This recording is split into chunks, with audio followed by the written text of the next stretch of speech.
आज का हमारा टॉपिक है चार्ज को। मैंने फर्स्ट लेक्चर में ये बताया था कि हम कभी भी स्टोर नहीं कर सकते। तो इसका मतलब चार्ज कहाँ रहता है? सरफेस के ऊपर। ये जो सरफेस दिख रहा है ना, तो चार्ज इसके ऊपर। फिर आपसे कोई पूछ ले कि सबसे ज़्यादा चार्ज कहाँ होता है? बॉडी के एज के ऊपर। मतलब ये एज है तो यहाँ पे सबसे ज़्यादा आपको चार्ज मिलेगा। अब टॉपिक है कि चार्ज क्या है। तो चार्ज एक इंटरस्निक प्रॉपर्टी है जो किसी भी ऑब्जेक्ट, मैटर और सब्सटेंस के बीच में एक फोर्स डेवलप करती है। आज का हमारा जो टॉपिक है continuous charge distribution. Charge distribute along the surface is called continuous. Suppose करो कि मैंने एक ये रॉड ले ली और मैंने यहाँ पे एक चार्ज रख दिया। तो चार्ज आप धीरे धीरे क्या देखोगे? पूरे सरफेस के ऊपर फैल जाएगा। This is continuous charge distribution. Suppose करो कि मैंने यहाँ पे एक चार्ज ट्रांसप्लेट किया, दैट इज क्यू।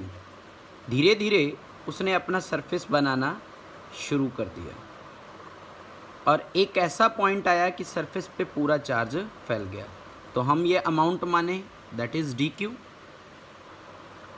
तो एक डिस्टेंस आर के ऊपर मैंने एक चार्ज रख दिया, दैट इज क्यू नॉट। इसे हम बोलते हैं टेस्ट चार्ज। क्या बोलते हैं इसे? Test charge. और जो ये क्यू अपने और चारों ओर एक फील्ड बना लेता है, इसे हम क्या बोलते हैं बेटे? Source charge. तो फोर्स का फॉर्मूला एफ के Q1 Q2 अपॉन में आर स्क्वायर। देखिए Q1 Q2। तो मैंने कहा कि फोर्स चेंज हो रहा है। क्यों हो रहा है? Due to charge distribution. तो मुझे एग्जैक्ट फोर्स चाहिए। तो एग्जैक्ट फोर्स के लिए के क्यू नॉट अपॉन में r square into d q. तो डी एफ का इंटीग्रेशन करेंगे तो क्या आएगा? हमारे पास एक फोर्स बन जाएगा। Are you getting my point? अब there are 3 types of charge distribution. उसमें से फर्स्ट चार्ज डिस्ट्रीब्यूशन है linear charge distribution.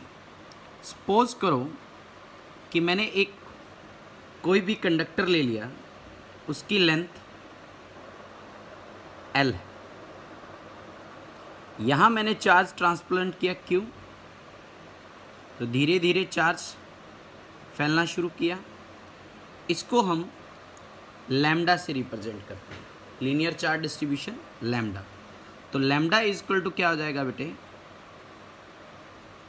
Charge per unit length. Charge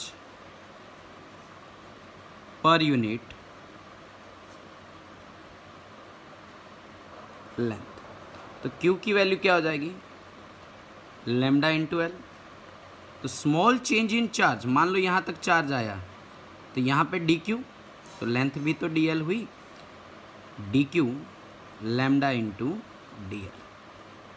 तो हमारे पास फोर्स का फॉर्मूला यहाँ पे क्या था? अभी हमने बनाया d f k q naught upon में r square d q. D q की जगह पे हम क्या लिख लेंगे? Lambda into d l. Unit देखो, लैम्डा इक्वल टू आपके पास क्यू अपॉन में एल है। क्यू के लिए कुलम, एल के लिए metre, coulomb per metre. Dimensional formula q के लिए 80 अपॉन में एल। क्या बन गया? A1 T1 L minus 1। एक छोटा मोटा प्रॉब्लम भी बन जाती है, वो भी देख लो कि एक रिंग है, रिंग पे चार्ज चारों ओर डाल दिया। रिंग पे चार्ज डाल दिया तो सेंटर, इसके लिए linear charge density Q upon में L। L क्या बन जाएगा? R इसका सरकमफ्रेंस, L हो जाएगा इसका 2 पाई R। सेकंड है surface charge distribution. Sigma, sigma is equal to Q upon में ए लिख लो या क्यू अपॉन में एस। ए और एस सरफेस एरिया, यूनिट क्या बन जाएगा, coulomb per metre square. Dimensional formula A1 T1 L-2। Suppose करो कि ये सरफेस है, आपने चार्ज, तो चार्ज धीरे धीरे पूरी बॉडी के ऊपर फैल जाएगा। तो sigma is equal to Q upon में ए बन जाएगा। Q is equal to sigma into A, तो d q is equal to sigma into d A. कुछ समझ में आ रहा है? और वहाँ पे हमारे पास फोर्स का फॉर्मूला है, वहाँ पे डी क्यू की जगह पे हम ये पुट करते हैं। थर्ड है वॉल्यूमेट्रिक डिस्ट्रीब्यूशन, इसको हम रो से रिप्रेजेंट करते हैं। किससे? रो से। तो rho is equal to Q upon में वी, तो यूनिट बन गया coulomb per metre cube. Dimensional formula A1 T1 L-3। Suppose करो कि ये इसकी कोई बॉडी है, यहाँ पे चार्ज ट्रांसफ़र किया, चार्ज पूरी बॉडी पे फैल गया, तो वॉल्यूम V हो गया। तो sigma is equal to Q upon में V, Q is equal to sigma upon में V, d Q rho into D. हमने ऊपर फॉर्मूला बनाया था फोर्स का, F K Q not D Q upon में आर स्क्वायर। इस डी क्यू की जगह पे हम ये वाली वैल्यू पुट कर सकते हैं, और F किसके बराबर होता है, डी एफ का इंटीग्रेशन। हम इसकी प्रॉब्लम्स करेंगे अभी। नेक्स्ट टॉपिक है इलेक्ट्रिक फील्ड। इलेक्ट्रिक फील्ड क्या होता है? हमारे पास दो तरह के चार्ज हैं बेटे, एक सोर्स चार्ज है और एक क्या है, टेस्ट चार्ज। सोर्स चार्ज को हम कैपिटल क्यू भी लिख सकते हैं और क्यू भी। टेस्ट चार्ज क्यू नॉट, जिसकी वैल्यू हमेशा पॉजिटिव 1 ली जाती है। Source charge which create electric field, it may be positive or it may be negative, test charge which used to define the electric field, जो electric field को define करता है। Always test charge +1 create किया जाता है, मतलब +1 लिया जाता है इलेक्ट्रिक फील्ड को डिटरमाइन करने के लिए। अब मेरी बात को ध्यान से समझे, कहीं पे भी मुझे किसी पॉइंट के ऊपर, मान लो ये कंडक्टर है, इसके इस जगह पे इलेक्ट्रिक फील्ड डिटरमाइन करना है, तो मुझे यहाँ पे कोई चार्ज मेंटेन करना है या मानना पड़ेगा, तो वो हम टेस्ट चार्ज मानेंगे। और इलेक्ट्रिक फील्ड पॉजिटिव चार्ज का जो होता है, उसकी इलेक्ट्रिक फील्ड लाइंस बाहर की ओर निकलती है, मतलब Q > 1 या > 0। अगर इलेक्ट्रिक फील्ड का फील्ड लाइंस कंप्रेस हो रही है, मतलब अंदर की ओर जा रही हैं, तो Q < 0, that is negative charge. Source charge positive भी हो सकता है और नेगेटिव भी हो सकता है। टेस्ट चार्ज हमेशा +1 होगा, हमेशा +1 होगा।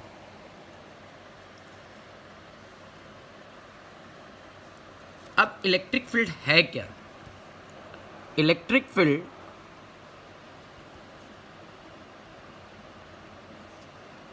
इंटेंसिटी,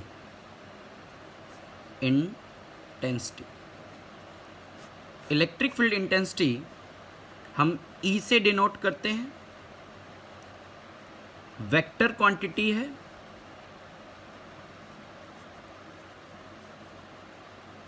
फॉर्मूला इसका F अपॉन में क्यू नॉट, यूनिट बन जाएगा फोर्स के लिए Newton per coulomb, dimensional formula बन जाएगा फोर्स का dimensional formula m1 L1 T-2, Q के लिए क्या बन जाएगा 80 बन गया m1 L1 T-2 और ये T एक और माइनस हो जाएगा -A-1।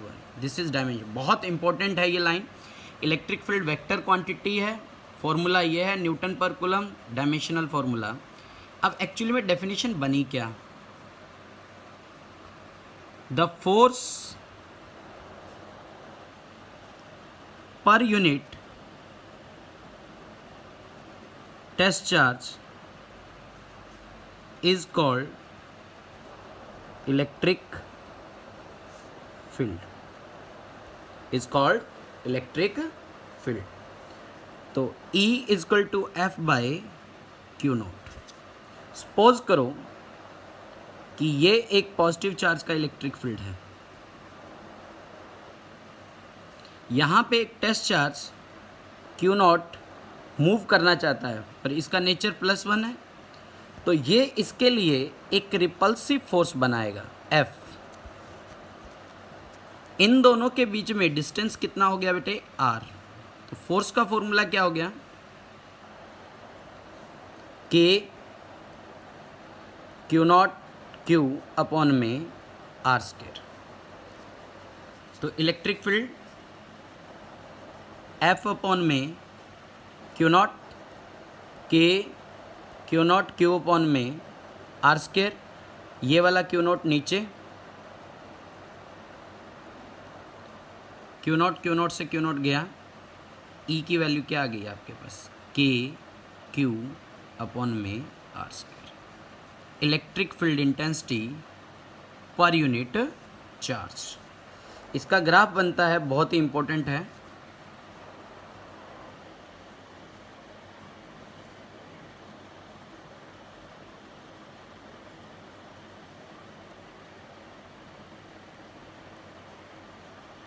कुछ ऐसा, क्लियर। इस टॉपिक का नाम है electric field intensity due two point charge. इसको बहुत अच्छे से आप नोट्स में बनाएंगे कि सारा टॉपिक इसी के ऊपर है, electric field intensity due two point charge. ये पूरा का पूरा इलेक्ट्रिक फील्ड का कॉन्सेप्ट है।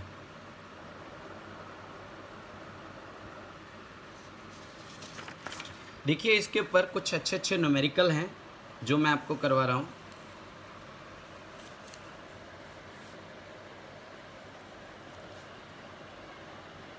E equal to F upon में Q।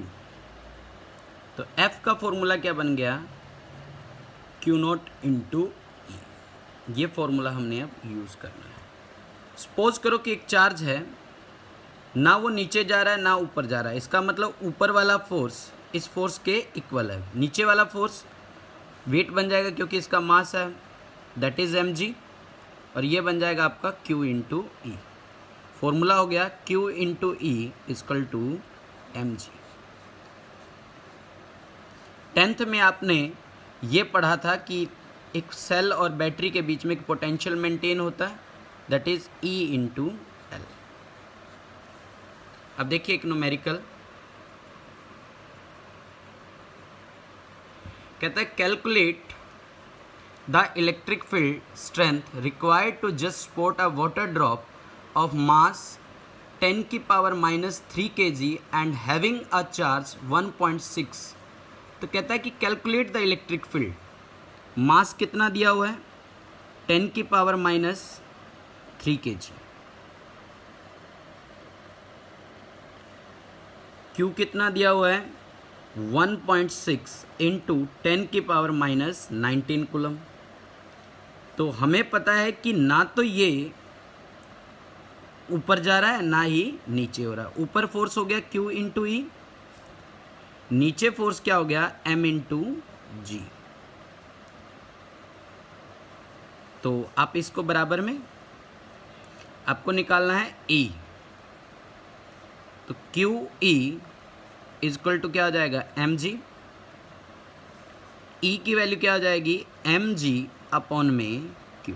देखो m आपके पास है, Q आपके पास है, G की वैल्यू कितनी होती है 9.8, तो लग जाएगा फॉर्मूला 10 की पावर -3, G की वैल्यू क्या हो जाएगी 9.8, Q की वैल्यू कितनी है 1.6 इंटू 10 की पावर -19। इलेक्ट्रिक फील्ड आ जाएगा आपका 6.2 इंटू 10 की पावर 16 न्यूटन पर कूलम। ये E आ गया। Calculate the voltage needed to balance an oil drop. This one is a oil drop. Oil drop नीचे आएगा तो M इंटू जी, पर ये नीचे नहीं आ रहा, बैलेंस करना है इसको Q इंटू E। अब हम प्रॉब्लम्स पढ़ेंगे।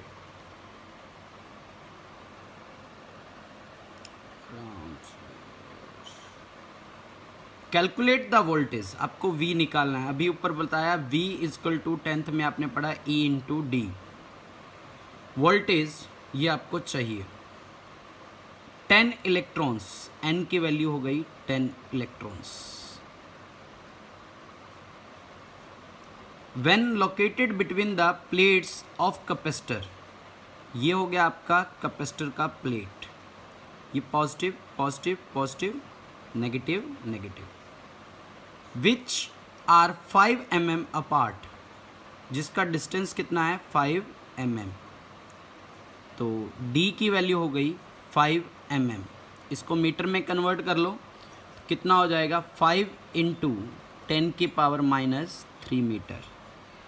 The mass of oil 3 into 10 की पावर -16 kg।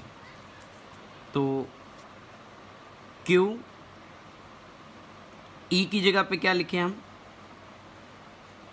E का वैल्यू निकाल लेंगे V अपॉन में D,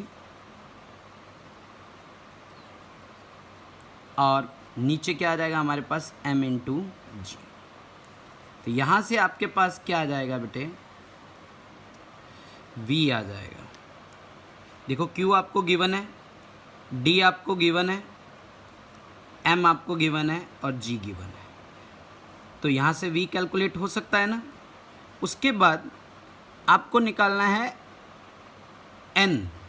अगर N भी निकालना हो तो N निकालने के लिए अब आप यहाँ पे फॉर्मूला बना सकते हैं, और बनाने के लिए आपको E भी नहीं दिया हुआ तो आप ना ही निकालें, या V इक्वल टू यहाँ से N निकालना है तो N इक्वल टू हो जाएगा Q अपॉन में E। E कैलकुलेट करने के लिए V आपने कैलकुलेट कर लिया है, E इंटू डी लग जाएगा।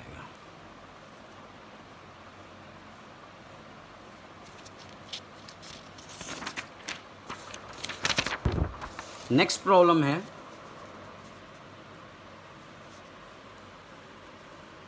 How many electron should be removed from a coin of mass है इसका 1.6 ग्राम, कितना हो जाएगा 1.6 इंटू 10 की पावर -3 kg, और इलेक्ट्रिक फील्ड दे रखा है इसका 10 की पावर 9 न्यूटन पर कूलम।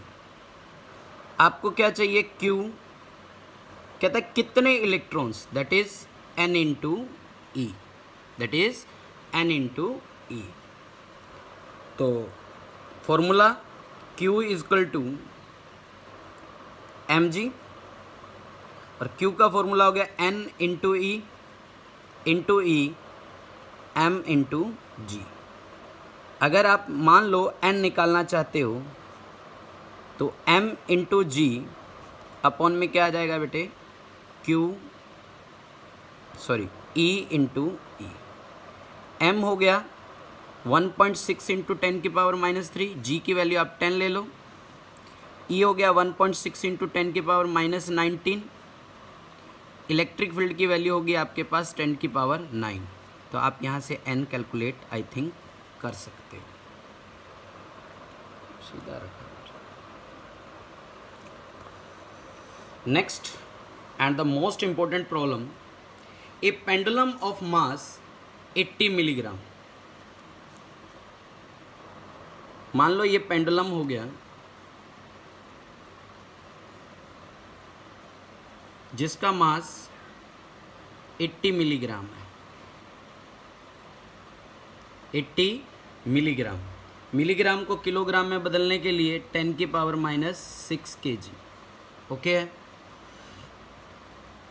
कहता है कि ए चार्ज Q, मतलब Q की वैल्यू आपको दे दी 2 × 10 की power -8 coulomb, is at rest, ये रेस्ट पे है। हॉरिजेंटल इलेक्ट्रिक फील्ड,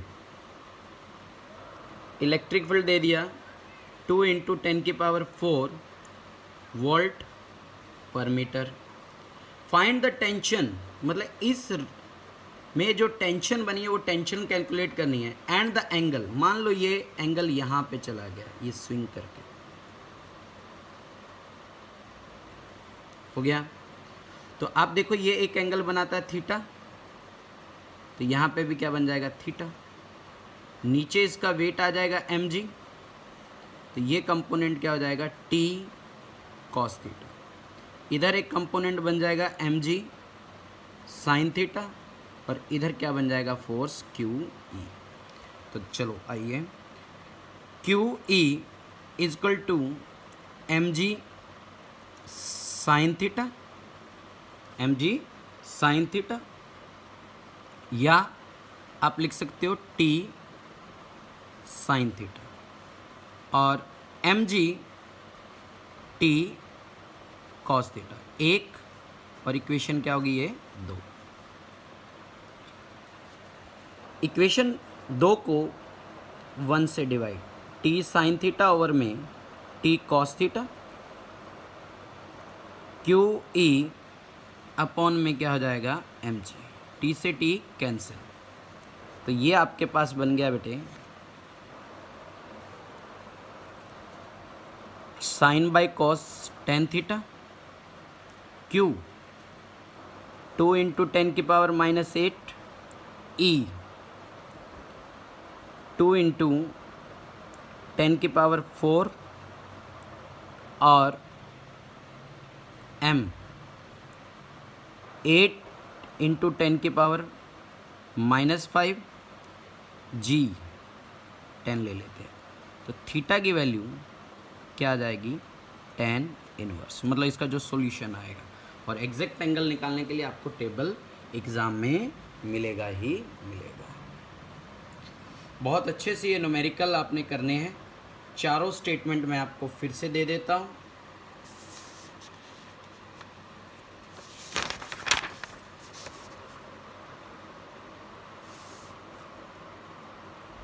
बहुत अच्छे से इस लेक्चर को आपने ध्यान से पढ़ना है।